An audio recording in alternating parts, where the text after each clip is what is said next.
Professeur Didier Raoult, que pouvez-vous nous dire sur l'efficacité du vaccin, notamment face aux variants Omicron? Ben, on voit bien, d'ailleurs, le premier travail complet publié sur Omicron, avec les deux formes qui existent maintenant du Omicron, celui qu'on appelle le B1 et le B2, a été publié par les gens au Danemark. Et donc, ils ont rapporté que 96,7% des gens qui avaient fait Omicron avaient été vaccinés. Donc, ce qui explique très certainement que le Danemark a décidé d'arrêter toute politique vaccinale, quand même. Donc, ça marche pas très bien. La deuxième chose, c'est que, je dis, ce vaccin, on court en avant. Au début, c'était de dire, écoutez, on va éradiquer la maladie. Je reviens dessus, c'est impossible d'éradiquer cette maladie pour une bonne raison, c'est que c'est une zoonose, c'est-à-dire c'est une maladie des animaux qui donne des épizooties, c'est-à-dire des épidémies chez les animaux, et que sauf à vacciner tous les animaux, non seulement en élevage, mais les animaux sauvages, on ne voit pas comment on peut éliminer ce virus, c'est pas possible. Donc la troisième chose, c'est que dans les épidémies que les humains ont connues jusqu'à maintenant, au fur et à mesure, le développement des nouveaux variants, ces nouveaux variants sont plus contagieux et moins dangereux. C'est ce qui se passe. Au fur et à mesure, on voit à la fois la dangerosité de ce virus qui diminue pour devenir très faible et sa contagiosité qui est, avec l'Omicron, extrêmement importante. Donc on ne peut pas, et on n'a pas pu limiter l'épidémie. Après, il y avait un épisode dans lequel on disait non, les formes sont moins symptomatiques. Il n'y a pas, personne n'a confirmé vraiment que les formes d'infection après vaccination étaient moins symptomatiques, qu'elles étaient moins contagieuses, ce qui n'est pas vrai non plus. Nous, ce qu'on mesure en termes de charge virale, c'est-à-dire de risque de contagion, ça dépend des variants. Il y a des variants qui semblent au contraire accélérés par la vaccination et d'autres qui sont un peu plus bas. Donc on peut pas, c'est pas une généralité de dire que c'est moins contagieux. Et donc reste l'analyse de est-ce que c'est plus grave, est-ce que c'est moins grave quand on est vacciné. Nous, les données préliminaires montraient qu'il y avait un effet de protection sur la gravité. Toutefois, pour avoir un effet clair, compte tenu du fait que en réanimation, parfois les gens restent un mois en réanimation avant de mourir, la mortalité réelle ne peut être donnée variant par variant et patient par patient qu'au moins un mois après l'épisode épidémique. Donc on verra. Il est possible que c'est joué un rôle. Pour ce qui est d'Omicron, on vient de terminer la... On a publié le premier travail français sur Omicron cliniquement. On est en train de travailler sur le B2, pour lequel il y a eu actuellement en tout 3 morts qui avaient tous les 3 reçu 3 doses vaccinales, mais qui avaient 99, 98 et 80 ans et des poussières. Donc c'est les gens dont je vous reparlerai qui, malheureusement, on a l'habitude de voir mourir souvent à l'occasion d'une infection respiratoire ou à l'occasion d'une gastroentérite, parce que l'organisme est usé à cet âge-là et que ces infections saisonnières souvent sont la cause d'un déséquilibre qui n'est pas rattrapé. Mais globalement, on ne peut pas dire qu'on soit impressionné par, ni nous, ni personne d'ailleurs, par la mortalité ou à la sévérité d'Omicron comparée à n'importe quelle infection virale respiratoire. Donc c'est une question. Ensuite, sur le vaccin lui-même, ce qui est intéressant, c'est que même les Danois, en qui j'ai confiance sur leur travail, se sont laissés imposer un biais qui est très intéressant, qui est de ne pas rapporter les infections qui surviennent juste après les injections vaccinales. Alors ça, c'est très intéressant. Nous, quand on a regardé les premiers cas chez les vaccins, on a tout de suite été frappé par la proportion importante de gens qui faisaient une infection juste après la vaccination, dans les 15 jours qui suivent la vaccination. Et on est frappé de voir que aussi bien les premiers rapports de Pfizer que tous les gens qui ont suivi depuis considèrent que il ne faut pas tenir compte des 15 jours qui suivent l'injection vaccinale. Ce qui n'a pas de sens. C'est-à-dire, c'est présumer que les cas que l'on observe juste après l'injection, c'est avoir l'hypothèse qu'ils n'ont rien à voir avec l'injection. Ce qui n'est pas nécessairement raisonnable parce que, encore une fois, on sait pour de multiples maladies virales qu'il y a des anticorps facilitants et il y a plein de rapports anecdotiques de gens qui ont fait des infections virales après vaccination et que c'est quelque chose qui justifie scientifiquement d'être évalué. Encore une fois, la science et la politique, le journalisme, c'est des choses très différentes, ça n'a rien à voir. Mais ce qui était intéressant, c'est de savoir... Alors nous, au moment où on était en train de rapporter ça, on râlait parce que c'est une compétition, la science, hein, on a été scoopés, c'est les gens qui ont publié ça avant nous, dans New England, des Californiens, qui ont dit, écoutez, regardez, dans les 15 jours qui suivent l'infection, je l'ai déjà dit plusieurs fois, on a plein de cas. Et puis après, ils ont fait une deuxième étude publiée en New England en disant, après, au bout de 15 jours, ça s'arrête. Donc c'est là qu'il y en a le moins. Donc c'est ce qu'on utilise c'est ce qu'on a utilisé pour évaluer le vaccin. C'est la période où il y a le moins d'infections, c'est-à-dire entre 15 jours, 3 semaines et 4 mois. Et après 4 mois, ça remonte, parce qu'en réalité, en particulier chez les sujets âgés, l'immunité ne dure pas très longtemps. Donc si vous prenez cette fenêtre, vous avez une vision différente de l'efficacité vaccinale que si vous dites « je regarde tout ». Ouais. Et alors c'est intéressant parce que c'est intéressant de savoir comment le vaccin a été présenté comme on ne tient compte des infections qu'après 15 jours. Alors c'est intéressant parce que la Cour du Texas a exigé de l'FDA qu'ils ne voulait pas les données. Les données de Pfizer étaient supposées ne pas être divulguées avant 50 ans. D'accord ? Comme chez nous avec le secret défense, mais peut-être que là aussi il y aura peut-être une cour, des députés qui demanderont à avoir toutes les données avant. Et donc, quand ils ont sorti ces données, qui est ce rapport que l'on m'a adressé, eh bien, on voit qu'en réalité, les accidents les plus fréquents, rapportés donc en janvier 2021, sont les infections par le Covid post-vaccinales. Et que la médiane, alors les gens ont rapporté ça, c'est ce qu'il y avait de plus facile à rapporter, parce que c'était ce qu'il y a de plus inattendu pour les gens. Si vous êtes vacciné, vous faites un Covid, vous dites, attendez, c'est pas normal. Donc ça, c'était rapporté. Il y a d'autres manifestations que moi, je ne sais pas évaluer, comme, je sais pas quoi, les accidents vasculaires cérébraux, les infarctus du myocarde, ça, je ne sais pas l'évaluer parce que, comme ce sont des choses qui sont relativement courantes, je ne sais pas évaluer leur fréquence parce que il y a un biais dans la manière dont on le rapporte, dont les médecins le rapportent, dont la pharmacovigilance le rapporte.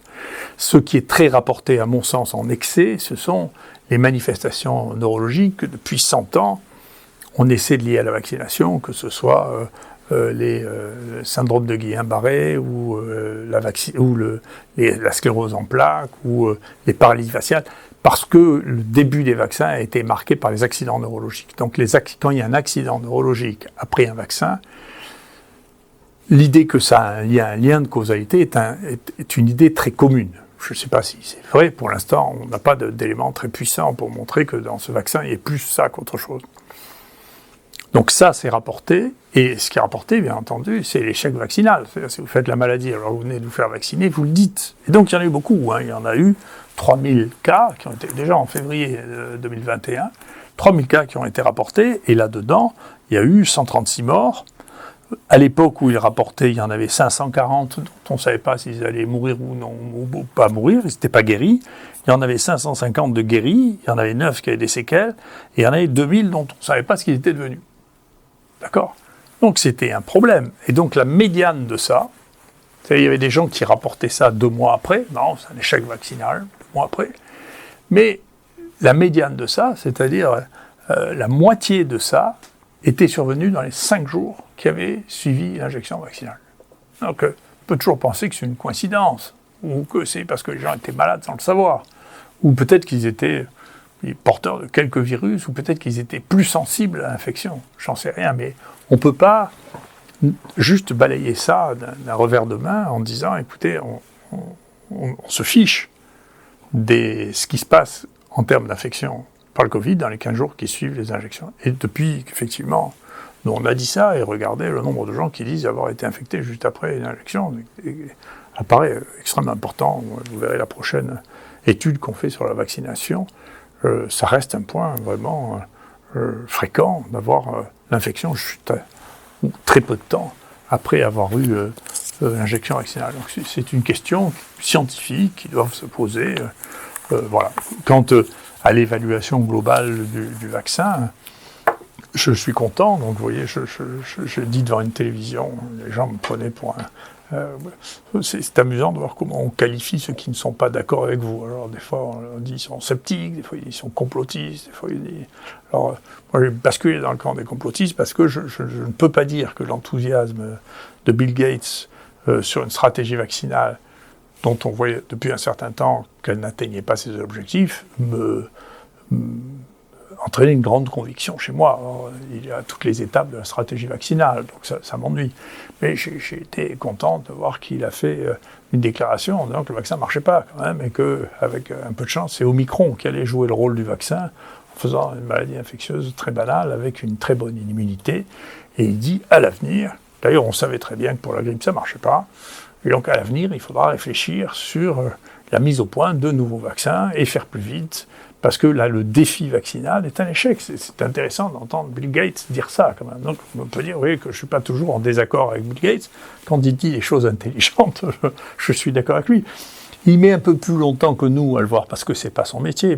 Mais moi, je ne dirais pas à Bill Gates comment on gagne des milliards. Je ne sais pas le faire. Hein. Mais, en revanche, il peut écouter les gens qui s'occupent d'épidémies depuis une quarantaine d'années pour se poser la question de savoir si un problème comme... incroyablement important pour lequel la législation est un peu plus simple, hein, parce que quand vous travaillez sur les animaux, c'est un peu plus simple, comme la bronchite des poules, qui est due à un coronavirus, où les gens se cassent les dents depuis 30 ans à essayer tous les vaccins pour essayer de contrôler ça et qui ne marche pas. Pourquoi, brutalement, chez l'homme, on arriverait à trouver, alors qu'on n'a pas réussi à trouver pour la grippe? Comment faire? Alors, la grippe, on a un objectif qui est raisonnable, c'est qu'il y ait moins de grippe et moins de grippe sévère, et on sait que c'est compliqué, parce qu'on est dans la même situation. Ceux qui sont les plus sensibles à la grippe sont ceux qui ont aussi la moins bonne réponse immunitaire, c'est compliqué. C'est vrai qu'on aurait pu avoir une stratégie de limitation de la circulation de la grippe, qui est, elle, une maladie qui est aussi, les remaniements sont aussi d'origine animale, mais quand elle est épidémique comme ça, qui concerne seulement les humains, en vaccinant plus les enfants, ce que moi je recommande depuis une dizaine d'années, ce qui pour un antivax c'est quand même un peu spécial. Ça fait quand même 10 ans que je dis que ce pays devrait proposer au moins de rembourser la vaccination chez les enfants, puisque ça évite aux enfants d'avoir la grippe et d'infecter leur famille. Donc je suis un antivax à facettes multiples. Vous voyez, je suis contre les vaccins qui ne marchent pas. Voilà, je suis anti-vax inutile. Voilà. Et je pense que quand on ne réfléchit pas comme ça, c'est qu'on ne réfléchit pas du tout. Alors, c'est plus de la réflexion, c'est de la passion. C'est pas mon domaine non plus. Il y a des gens dont c'est le métier de faire la passion. C'est pas le mien. Voilà. Ni l'argent, ni la passion. Quelles ont été les conséquences de l'épidémie sur la population française ? Alors c'est très intéressant parce que là aussi, hein, tout ce que je vous dis, ce sont des documents. Hein, je ne suis pas journaliste, moi, pour raconter des choses qui ne se confirment pas ou pour insulter les gens. Je ne fais pas ça, moi. Hein. Vous voyez, ça, c'est très intéressant. C'est publié par l'INED, hein, c'est l'Institut national de la démographie. Hein, donc c'est des gens très sérieux qui prennent les bases de l'INSEE et ils vous montrent l'évolution de l'espérance de vie. Alors c'est très très intéressant. Vous voyez, par exemple, eh bien, l'espérance de vie des femmes en 2021 était de 85,5. Très bien, donc c'est mieux que 85,2 en 2020, mais c'est pareil qu'en 2019 ou en 2018. Vous voyez, 2019, il y avait un peu plus de... Il y a eu un peu une petite amélioration de l'espérance de vie par rapport à 2018, parce que c'est une époque où c'est un moment où on a eu très peu de grippe, donc mortelle, un peu. Donc vous voyez, si vous regardez, en réalité, ce que l'on voit, c'est que depuis 2011 ou depuis 2014, vous voyez, on était 85,4, et puis on est un peu baissé en 2015, 85,1, moins l'espérance de vie plus basse là qu'en 2020. Vous voyez. Donc tout ça, c'est un peu plat en réalité. Et si on remonte sur les 20 dernières années, on dit « Oh, ça, on a gagné l'espérance de vie ». Je pense qu'il faut être prudent, c'est très intéressant que l'INED fasse une étude pour savoir quelle est la contribution de la diminution spectaculaire depuis 20 ans des accidents de la route, parce que c'est ça qui modifie le plus significativement l'espérance de vie. D'accord, pouvoir gagner, si vous avez des gens de 20 ans, ou de 15 ans, ou de 30 ans qui meurent dans un accident de la route, eh bien vous avez une diminution de l'espérance de vie beaucoup plus importante que si vous amenez quelqu'un de 95 à 97 ans, vous savez. Donc je sais que on avait fini par être dans un monde dans lequel on croyait que l'espérance de vie allait se prolonger comme ça jusqu'à 120 ans, et que la mort n'existait pas, et que le vieillissement n'existait pas. Mais c'est pas vrai. On continue à vieillir, et puis enfin on meurt tous. Hein. Plus ou moins tôt, mais enfin c'est comme ça. Et donc en réalité, on est dans un plateau, et nous on a la chance. Et si vous regardez chez les hommes, vous voyez, 79,4, il faut remonter à ici, 2018 ou 2017 pour avoir la même mortalité. Donc il y a eu un petit creux qui s'est passé ici, après une petite bosse qui s'est passée ici. Vous voyez, mais dites, c'est difficile de faire croire qu'il y a eu une espèce de bouleversement démographique extraordinaire. La population n'a pas cessé d'augmenter. Hein. Donc c'est énorme, la différence entre l'écho de passer 8 heures par jour les informations sur le Covid et qui meurt, et qui tue, et qui machin et tout. Et on va empêcher de travailler, empêcher de bouffer tous ceux qui obéissent pas et qui font pas ce qu'on leur dit pour cette espèce de désastre-là. C'est quand même disproportionné, moi je trouve, par rapport à la réalité. On va voir, tous les pays ne sont pas comme ça. Moi je parle de la France. Hein. On va voir qu'est-ce qui se passe dans les autres. Alors, et d'ailleurs, nous, on a regardé avec Stéphanie Gentil, qui est remarquable, qui est un professeur de santé publique. Vous voyez, le nombre d'années perdues chez les patients de l'assistance publique de Marseille, pas que ceux de l'IHU, ceux de tout l'assistance publique de Marseille. Et vous voyez que le titre, c'est il y a une perte d'années de vie qui est faible sur tout le temps. Sur l'analyse de tous les morts, les gens ont perdu, qui sont morts, hein, ont perdu en moyenne 3 ans d'espérance de vie. Oui. Tous les morts. Est-ce qu'ils auraient perdu plus ou moins si ça avait été une autre infection virale? Je vous rappelle que pendant ce temps, pour des raisons que je ne comprends pas, qui sont scientifiquement extrêmement intéressantes, les autres virus n'ont pas circulé pendant ce temps. Donc c'est la raison pour laquelle, sur le plan démographique, vous n'avez pas d'énormes différences. En réalité, il n'y a pas eu de grippe pendant 2 ans. Donc c'est une chose très très étonnante. Il n'y a pas eu de grippe, il y a eu moins de virus respiratoires syncytiaux, qui tuent. Hein. La semaine dernière, encore 2 cas de mort avec du virus respiratoire syncytial à Marseille. Donc ces autres virus qui n'ont pas circulé ont baissé la mortalité, parce que, pour des raisons que je ne comprends pas, il semblait qu'il y avait une espèce d'incompatibilité entre le Covid et les autres virus respiratoires. C'est en train de rechanger avec Omicron, où on commence à voir, pour la première fois, on a eu, ce matin je regardais notre staff, là, il y a eu 2 cas de co-infection grippe et Omicron. Bon, une douzaine de cas de co-infection rhinovirus et Omicron, ce qui n'arrivait pas. On verra ce que ça donne. Mais enfin, en tout cas, la situation épidémiologique a changé il n'y a plus les virus respiratoires. Omicron n'était pas surinfecté par les bactéries habituelles des infections virales respiratoires. Donc il se passait quelque chose de différent, que je ne m'explique pas, mais qui veut dire que le bouleversement démographique qui était redouté ou espéré, je ne sais pas, ne s'est pas produit. Voilà. Et donc c'est intéressant. Et d'ailleurs, donc du coup, quand on regarde, alors qu'est-ce qui se passe? On revient sur Euromomo. Et donc, tout ça, encore une fois, c'est pas moi. Hein, vous n'avez qu'à taper Euromomo, Graph, et puis vous trouverez.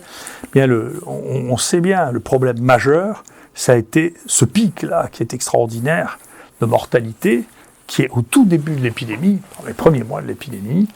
Et ça, il n'y a que 3 pays, dans les pays de l'OCDE, qui ont eu une catastrophe sanitaire de cette nature-là. C'est la France, l'Angleterre, Londres et l'Espagne. Alors, en France, nous, on a publié ça, hein, là aussi, on a fait un article avec Audrey Gérogatino sur la différence de traitement et de mortalité, et de la létalité, le nombre de morts par cas, en France, avec une carte qui est comme celle-là, voyez que la plupart de ces morts se sont trouvés à Paris, en Île-de-France et dans le Grand Est. On le sait. Et ça, en pratique, c'est de la désorganisation des soins. Si, quand les gens sont malades, vous leur dites « restez à la maison », il n'y a plus de médecin traitant. Quand vous êtes trop malade, vous appelez le SAMU vous dit « restez à la maison ». Et quand vous êtes en train d'étouffer, vous allez, le premier, ou que vous avez peur, ou que vous êtes inquiet, parce que dans le fait d'être essoufflé, vous savez bien que l'angoisse aussi rend essoufflé. Quand vous êtes malade et que vous ne savez pas ce que vous avez, et que tous les jours on vous parle sans arrêt d'épidémies et de gens qui meurent, les gens se précipitent aux urgences. Les urgences sont complètement saturées, puisqu'elles remplacent tous les médecins. D'accord ? Et donc, les urgences explosent. La capacité à trier entre les gens qui sont graves et les gens qui ne sont pas graves devient de plus en plus complexe. Et donc, vous avez une catastrophe sanitaire. C'est basique. Si vous supprimez la médecine, la prise en charge médicale, en dehors des urgences hospitalières, vous avez une catastrophe. Et c'est ce qui s'est passé en disant aux gens, au mieux, vous n'avez qu'à prendre du Doliprane. Donc c'est une vraie spécificité qui s'est passée. Donc il y a un premier élément qui est dans une situation. Vous voyez bien qu'après les choses se sont améliorées. À l'époque, les gens refusaient de faire les tests. Le conseil scientifique avait dit que ça ne servait à rien de faire les tests pour savoir si les gens étaient malades ou pas. Donc, on était dans une situation d'absence de gestion. Très bien, petit à petit, les choses se sont améliorées. Moi, j'ai eu au départ des discussions avec le ministre de la Santé pour lui dire qu'il faut que vous fassiez au moins 100 000 tests par semaine. On arrivait à dépasser ça beaucoup plus. Et donc, on est passé, on n'en fait pas 100 000 par semaine assez rapidement en réalité. Ensuite, avec les discussions qu'on a eues, à part sur le plan thérapeutique, je ne sais pas, quand l'État a pris les choses en main pour des choses qui étaient de la responsabilité de l'État, c'est-à-dire l'ouverture à la généralisation des tests, plutôt que de suivre le conseil scientifique qui avait dit on peut faire ça qu'à l'Institut Pasteur et à Lyon, où les gens n'avaient pas la dimension pour faire des centaines de milliers de tests. Enfin, c'est pas raisonnable. Voilà. Après, moi, j'ai eu l'occasion d'en discuter au président et le ministre a mis en place des séquences pour lesquelles nous étions... La France était ridicule, pas nous. Hein. Nous, on a continué à faire des séquences. Ça fait longtemps qu'on fait des séquences. Mais c'est arrivé à un point de ridicule, parce que quand on décrivait ce qu'il y avait des séquences, les gens qui nous disaient que ça n'existe pas, y compris le virologue du conseil scientifique, ce qui est un peu difficile à avaler, quand même. S'il ne les regardait pas, nous les regardions, quand même. Mais le président a compris, quand il a comparé notre niveau de séquence par rapport à celui de l'Angleterre, très bien, il a fait un plan, et là, actuellement, le nombre de séquences réalisées en France n'est pas du tout honteux, il est raisonnable, et heureusement, parce que ça a permis aux uns et aux autres de comprendre, 4 mois après que j'ai décrit, et que personne ne comprenne ce que je disais, qu'il y avait des variants, et que ce que nous voyons, c'était pas une balle de ping-pong qui rebondissait, mais c'était des variants différents, avec des épidémies différentes. C'est très bien, donc ça veut dire que... Et moi, j'adhérais moins au plan vaccinal parce que j'étais en attente. Maintenant, j'ai des positions qui sont plus claires parce que, empiriquement, j'ai vu ce qui se passait. Mais la France n'a pas à avoir honte de la mise en place de sa stratégie vaccinale. La France est un des pays les plus vaccinés de tous. Donc, on voit bien que quand l'État s'occupe de choses qui sont de sa responsabilité, pas de soigner les malades au jour le jour, on sait la responsabilité des médecins. Mais de mettre en place des choses, mon Dieu, l'État le fait, après qu'il ait tort ou qu'il ait raison, c'est très compliqué parce qu'il y a des décisions à prendre au moment où il y a des incertitudes. Au moment où on commence à voir un peu plus clair, il faut avoir l'honnêteté de faire comme Bill Gates, de dire, écoutez, bon, finalement, ça va, c'est pas ça. Donc, et retrouver les choses. Donc, ça, c'était un point, ça veut dire que ça doit, les choses qui ont été mises en place pour pouvoir lutter contre les épidémies doivent pouvoir être maintenues, même si on passe 4 ou 5 ans sans épidémie, de manière à ne pas avoir une gestion aussi aléatoire des épidémies. Donc il faut qu'il y ait des gens qui se spécialisent dans ce domaine. Là, les seuls qui ont été sélectionnés, c'est les gens qui travaillaient sur la thérapeutique du sida, qui est honnêtement, qui n'a pas fait de miracle depuis plus de 20 ans. Et donc, ce n'est pas des gens qui ont l'habitude de faire face à des épidémies. Hein. Donc il faut garder cette expérience. Il faut avoir des gens probablement réfléchir au fait que les infectiologues doivent systématiquement aller faire des séjours dans les pays dans lesquels il y a encore des épidémies au cours de leur formation, plutôt que d'aller dans un laboratoire X ou Y quand ils font leur mobilité, qui est obligatoire. Ce serait bien qu'on fasse comme quand nous, on était jeunes, on faisait notre service militaire, eh bien, on allait faire la coopération ou faire l'aide technique dans les pays dans lesquels il y avait encore des épidémies et beaucoup de maladies infectieuses qui nous donnaient une expérience de ça.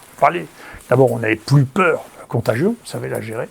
Et puis, deuxièmement, ça nous donnait une expérience. Donc, je pense qu'il y a une vraie réflexion à faire en médecine, et en particulier en maladies infectieuses, sur la mobilité.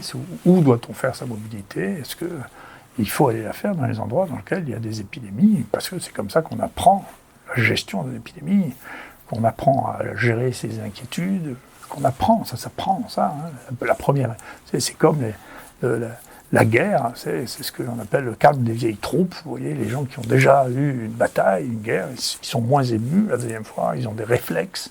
Ça s'apprend, ça. Hein. Et donc, il faut penser que, effectivement, je suis d'accord avec Bill Gates, encore là, c'est la journée de Bill Gates. Il est bien possible qu'il y ait d'autres épidémies parce que le vivant, c'est le vivant, il est plein d'imagination et il continuera à avoir de l'imagination. Alors maintenant, qu'est-ce qui s'est passé? Où est-ce que et comment on a eu de telles différences dans la mortalité? Il faut rappeler que dans les pays scandinaves, il n'y a pas eu du tout ce que nous avions eu en France, il n'y a même pas eu de baisse de l'espérance de vie. Il y a même des pays dans lesquels il y a eu une augmentation de l'espérance de vie pendant ces 2 dernières années. D'accord? Donc ce n'est pas une fatalité. D'accord? Il y a bien entendu les pays qui étaient en situation d'isolement aussi, un contrôle, et donc il n'y a pas eu de baisse de l'espérance de vie. Alors, quels sont les éléments, et en Afrique, bien sûr, pas du tout. Alors, quels sont les éléments qui ont fait que il y a des pays qui ont été plus ou moins marqués? Le pays le plus marqué de tout, la plus grosse catastrophe du monde, c'est les États-Unis.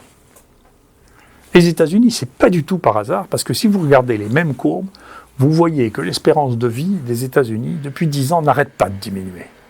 D'accord? Leur espérance de vie, là, pour 2020-2021, c'est 77 ans. Il ne faut pas vous rendre compte la différence par rapport à nous, c'est effrayant. Il y a plus de la moitié des pays de ce qu'on appelle à revenu moyen qui ont une espérance de vie supérieure. Cuba a une espérance de vie supérieure. Maghreb, ils ont une espérance de vie supérieure à celle des États-Unis. Il y a un truc. Hein. Alors, chacun y va de son interprétation. Les gens qui sont de gauche disent c'est parce qu'il n'y a pas d'accès aux soins, ce qui est une part de l'histoire. Les gens disent en réalité, il y a une corrélation, et je vous conseille de regarder ce document qui est extrêmement bien fait, avec des cartes de corrélation sur l'obésité. Il y a une corrélation absolue entre l'obésité et la mortalité. Donc les gens qui meurent, ce qu'on a vu en France, nous, en dehors des gens qui avaient des situations médicales antérieures très compliquées, avec des cancers évolutifs, c'est les gens qui sont âgés et les gens qui sont obèses. Et nous, en France, on avait de la chance, et donc on aurait dû faire partie des pays qui avaient la plus basse mortalité, parce qu'on a très peu d'obèses par rapport aux autres. Donc, en Espagne et à Londres, déjà, il y a beaucoup d'obèses, qui explique une partie de la surmortalité qu'il y a eu en Espagne. Moi, je ne savais pas ça, je regardais les chiffres, il y a beaucoup plus d'obèses en Espagne qu'en France. Mais le sommet du monde, en dehors des îles du Pacifique, c'est les États-Unis. Et donc, il y a ça. Deuxièmement, une partie de la mortalité est due au fait que les Américains ont été les premières victimes de leur industrie pharmaceutique grâce aux dérivés de l'opium et de la morphine. Et donc, il y a une surmortalité par usage de dérivés de l'opium, soit à titre récréatif, comme drogue, soit pour les douleurs banales, que ça explique déjà, vous voyez, la fin d'un mode de vie sur lequel on doit se poser des questions beaucoup plus profondes que sur le Covid. Ça ne fait qu'accélérer le déclin de l'espérance de vie des États-Unis d'une manière très significative. Donc il se passe là quelque chose qui est très significatif, et vous regarderez, vous verrez, il y a une corrélation. Alors, et bien entendu, quand vous regardez en Afrique subsaharienne, vous savez, il y a un pays qui a renvoyé les vaccins que l'OMS avait envoyés, on n'en a pas besoin, et puis en plus, si on fait ça, la population va nous tuer parce qu'ils n'ont aucune confiance. Vous donnez des leçons alors que c'est vous qui avez le problème et que nous, on l'a pas, ce problème. C'est intelligent, d'ailleurs, comme manière de réfléchir. Alors, pourquoi il y a tellement peu de mortalité ? Alors, bien sûr, il y a toujours des gens qui disent non, mais parce qu'ils ne savent pas déclarer, ou parce qu'ils mentent, c'est médisant, je ne veux pas en parler. Mais si vous regardez les paramètres que je vous ai donnés, bien sûr, le degré d'obésité n'a strictement rien à voir en Afrique subsaharienne, bien qu'il y ait des endroits dans les villes dans lesquels ça commence. Le pourcentage de la population qui a plus de 65 ans, bien sûr, est beaucoup plus faible, et en plus, ils mangent tous des antiparasitaires qui ont tous une activité plus ou moins importante sur le virus. Donc, tout ça fait que, effectivement, l'Afrique subsaharienne est la zone du monde qui est la moins touchée. C'est intéressant. D'ailleurs, ça veut dire que l'évolution n'est pas à sens unique, ce que j'ai passé mon temps à dire. D'accord ? Donc on verra, il n'y aura pas de baisse de l'espérance de vie dans les pays d'Afrique subsaharienne, alors qu'il y en a une qui est la plus spectaculaire dans le pays le plus riche du monde et qui investit le plus, qui met le plus d'argent dans la santé, c'est quand même les États-Unis. Alors, bien sûr, c'est pas réparti d'une manière égalitaire, mais enfin, les sommes qui sont investies aux États-Unis pour la santé, c'est absolument colossal. Donc, c'est un élément qui est extrêmement important. Et donc, de la même manière, les gens qui faisaient la santé publique se moquaient de moi quand je disais ça il y a 30 ans. J'avais fait un programme de santé publique et je disais le premier problème de santé publique, et j'ai continué à le répéter. On s'est beaucoup moqué de moi là-dessus, mais je ne change pas d'avis.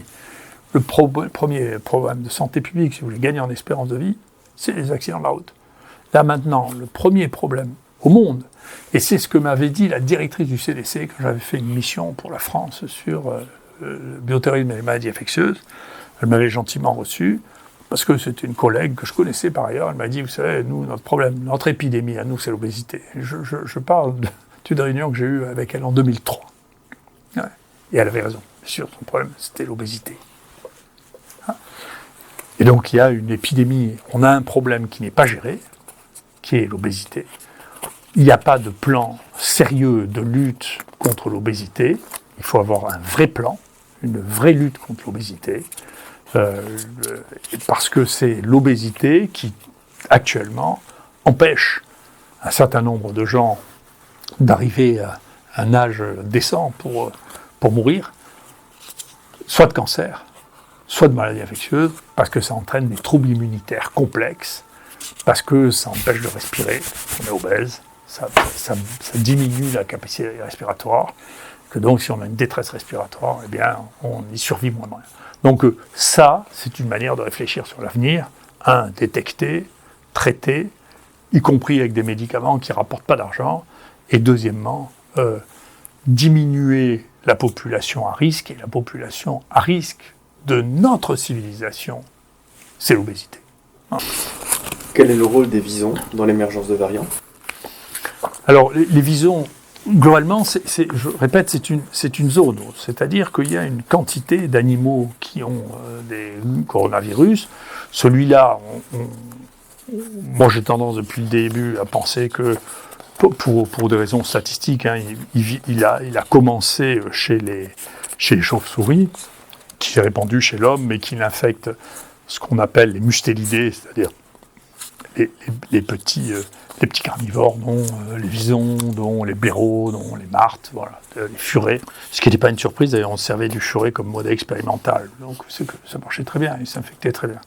Et donc les visons ont comme particularité, pour développer une épidémie, il faut qu'il y ait beaucoup d'individus rassemblés sur un endroit avec de la contiguïté, voilà, être près les uns des autres. Alors bien sûr, donc, c'est la raison pour laquelle il y a eu beaucoup plus de morts et de cas dans les villes que dans les campagnes. La transmissibilité se fait mieux dans les villes, dans les métros, tout le monde peut comprendre ça, que si vous vous baladez, si vous êtes dans le Larzac, ouais, ça arrive moins souvent. On sait ça, c'est les villes. Voilà. Et donc c'est vrai pour les animaux. Donc les grandes populations de mammifères, c'est les chauves-souris naturelles, c'est les chauves-souris qui vivent dans des colonies monstrueuses, plusieurs millions d'animaux. Et puis c'est l'élevage intensif où vous pouvez mettre des millions, des centaines de millions, des centaines de milliers d'animaux dans un espace restreint. Alors la barrière entre les mammifères et nous est assez faible. C'est un peu plus compliqué quand c'est les oiseaux. Donc la transmission des oiseaux à l'homme, ça existe beaucoup, bien sûr. La grippe est une partie. Beaucoup de mutants grippaux se confectionnent chez les oiseaux avant de passer souvent chez un mammifère, avant de venir chez nous. Et puis, il y a beaucoup de bactéries qui sont développées chez les bactéries banales, staphylocoque doré, colibacilles, tout ça, ça donne des épidémies chez les poules, en particulier dans les élevages intensifs, qui donnent ensuite des épidémies chez l'homme. Donc la résistance des staphylocoques dorés, c'est majoritairement chez les poules que ça, et les porcs que ça a commencé, même que les colibacilles, ce qui a entraîné des épidémies de bactéries résistantes à partir d'épidémies animales. Donc on a retrouvé ces épidémies chez l'homme. Donc les visons jouent un rôle important qui a été découvert, et donc maintenant les gens font là aussi avec un peu de délai beaucoup de séquences de visons, et on trouve les variants que nous on connaît chez l'homme, on les trouve chez les visons. Alors on ne sait pas qui a commencé, est-ce que c'est l'homme qui l'a transmis au vison, est-ce que c'est le vison qui l'a transmis à l'homme dans les épidémies secondaires, je ne pense pas de l'épidémie initiale qui s'est passée en Chine, encore, moi je pense, je reparlerai sur les réarrangements des virus, qu'elle s'est faite naturellement chez les chauves-souris au départ. Mais vous voyez là par exemple c'est le Marseille 2 qui est celui qui a donné en Europe l'énorme épidémie espagnole, Angleterre, d'une part du Nord. Vous voyez que ça a été trouvé en Lituanie, vous voyez, en Lettonie, pardon, avec toutes ces séquences de visons sur Marseille 2. Le Delta, dont vous avez beaucoup entendu parler, qui est celui qui est arrivé d'Inde, le variant indien, vous voyez, là, les visons, eh bien, c'est des visons polonais. Vous voyez qu'il y a plein de visons polonais qui sont retrouvés avec des virus qui sont des dérivés du Delta. Donc, je pense que c'est secondaire. C'est-à-dire que les Polonais ont fait des deltas, et puis ils se sont retrouvés avec leurs visons qui faisaient des deltas aussi. Là, c'est pareil, c'est la Pologne, vous voyez. Vous voyez ici la Pologne avec ce variant ici, qui est ici. Pour l'instant, on n'a pas de Omicron chez les visons. Là, vous voyez, c'est des visons, des séquences qu'on n'a pas encore trouvées chez l'homme. Ça, c'est un énorme élevage de visons en Espagne qui a été abattu. Je pensais, moi, géographiquement, que c'était lui qui était à l'origine du Marseille 2. C'est pas le cas. C'est un autre virus qui s'est répandu là. Il n'y a pas de cas chez l'homme. Ça veut dire qu'il existe des virus qui n'ont pas donné de cas chez l'homme, qui ont circulé à des niveaux considérables. Ça, c'est ceux des visons américains. Vous voyez, il y a plein de séquences de visons américains qui, pour l'instant, n'ont pas donné d'épidémie chez l'homme. On ne sait pas s'ils en donneront ou s'ils n'en donneront pas. Voilà, ça c'est toutes les séquences de visons américains. Puis alors, plus intéressant pour moi, parce que c'est une chose que je cherche depuis longtemps, et donc pour l'instant j'avais des données suffisamment importantes pour que j'en tire une conclusion hypothétique, c'était que l'énorme épidémie que nous avons eue en France, que moi j'ai appelée Marseille 4, qui s'est répandue en partie dans le reste de l'Europe, vous voyez, elle était associée avec des séquences de visons. Donc il y avait... Les visons ont été prélevés en novembre 2020. Il y a une séquence qui a été relarguée au printemps ou à la fin de l'hiver 2021, et les autres viennent d'être relargués. Donc il a fallu 1 an et demi pour faire les séquences de trucs qui ont été prélevés. Je ne sais pas si c'est de l'incompétence ou de la dissimulation, mais enfin quand même 1 an et demi pour relarguer les séquences d'une épidémie colossale chez les visons, ça fait un peu beaucoup quand on est dans un cadre épidémique. Donc vous voyez, on retrouve, nous, le Marseille 4, vous voyez, au milieu des visons, là. Et alors là, plus précisément, vous voyez, c'est les séquences de visons que vous voyez en bleu au milieu du variant Marseille 4. Et vous voyez qu'il y a un mélange, là, entre les virus des visons et les virus humains, qui sont des virus humains prélevés après l'apparition de l'épidémie des visons, puisque l'épidémie des visons a été établie définitivement en novembre. Nous, on pense qu'elle avait commencé là, vous voyez, et on pense qu'en réalité, l'épidémie de Marseille 4 est venue des visons, parce que vous voyez, ici, c'est les visons qui sont en bleu, et vous voyez qu'ils sont à la racine de l'épidémie. Donc, c'est bien, de notre point de vue, les visons qui ont donné cette épidémie-là, et vous voyez bien que vous ne pouviez pas prévenir cette épidémie avec la vaccination des humains, parce que c'est pas là que ça se passait. Non, ça se passait chez les visons. Donc c'est une zoonose qui donne des épidémies chez les animaux, et donc il faut surveiller les animaux. Il faut... nous, on a commencé là relativement tard, c'est-à-dire que l'OMS dès mai 2020, disait, écoutez, en Hollande, il y a des cas secondaires à partir de cas chez les visons, qui sont transmissibles à l'intérieur de la maison. Donc il faut avoir une veille particulière, mais vous voyez que notre veille, déjà, nous, entre la destruction de l'élevage de visons et le relargage des séquences, il a fallu un an et demi, donc c'est de la veille progressive. Voilà. Et comment se constituent ces virus? Pourquoi est-ce que ce virus a émergé? Alors, je sais pas, bien sûr. Mais il faut que vous sachiez, les virus n'arrêtent pas, passent leur temps à se recombiner et changer des gènes. Donc, un élément, nous, on a l'impression qu'il y a 2 des variants qui sont recombinés chez un malade et qui ont donné naissance à un nouveau variant. On verra, on est en train de travailler sur ce phénomène, de confirmer qu'il est vrai et que ce ne soit pas une erreur, qu'on ait toutes les données en main. Chez quelqu'un qui a eu successivement un virus et puis l'autre parce qu'il était immunodéprimé. Et puis, il y a quelque chose qui est très intéressant, qui est que les gens avaient trouvé chez la plupart des coronavirus qu'on trouve chez les animaux, les oiseaux, les chiens, les chats, les poules, les faisans, qu'il y avait une séquence ajoutée dans le génome, à la fin du génome, et que cette séquence, elle est exactement identique à une séquence qu'on voit chez les insectes. D'accord ? Et donc, les coronavirus ont pris chez les insectes un morceau de séquence qui apparemment leur a permis de donner des épidémies chez plusieurs groupes d'animaux. D'accord ? Donc ce phénomène est assez intéressant. Et est-ce que ça existe dans le SARS-CoV-2 ? Oui, ça existe. Voilà. C'est un élément qui est connu. Donc c'était connu chez les autres coronavirus. Ça existe aussi chez celui-là. Mais, et donc il est possible que ça participe à l'épidémie, vous voyez, de coronavirus. Alors, ça pourrait être un candidat intéressant pour un vaccin vivant, vous voyez, parce que, ou pour un virus atténué, parce que les quelques cas que l'on a eus où le corona, dans les séquences, avait perdu cette séquence, étaient associés à un variant dont l'épidémie a très rapidement avorté, a disparu.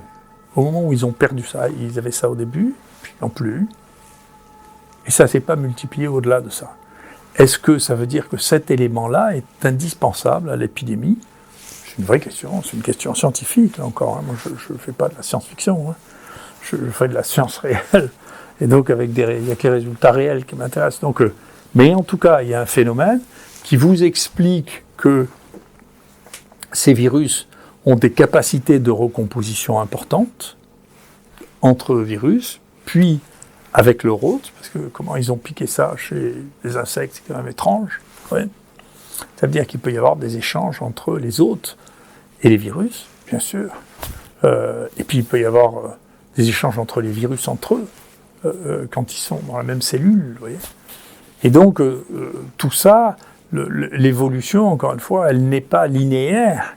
Elle est le fruit de mélange, de métissage de vivants qui aboutit à des nouvelles formes, à des chimères. Ces chimères, parfois, dans cet immense tâtonnement des virus, de milliards de virus qui se multiplient dans le monde, eh bien entendu, il peut toujours en apparaître un qui a des spécificités, soit d'autres, c'est-à-dire qui va se spécialiser dans tel ou tel mammifère ou dans tel ou tel oiseau, soit des capacités de transmissibilité extraordinaires. Ce qui a été l'histoire de toutes les épidémies, aussi bien bactériennes que virales, c'est qu'à un moment, il y a ce que nous on appelle un clone, c'est quelque chose qui émerge, soit par mutation, soit par acquisition de gènes, soit par perte de gènes, et qui devient épidémique et qui petit à petit s'atténue et disparaît, parce que quand il ne disparaît pas, ça veut dire que toute la population a disparu.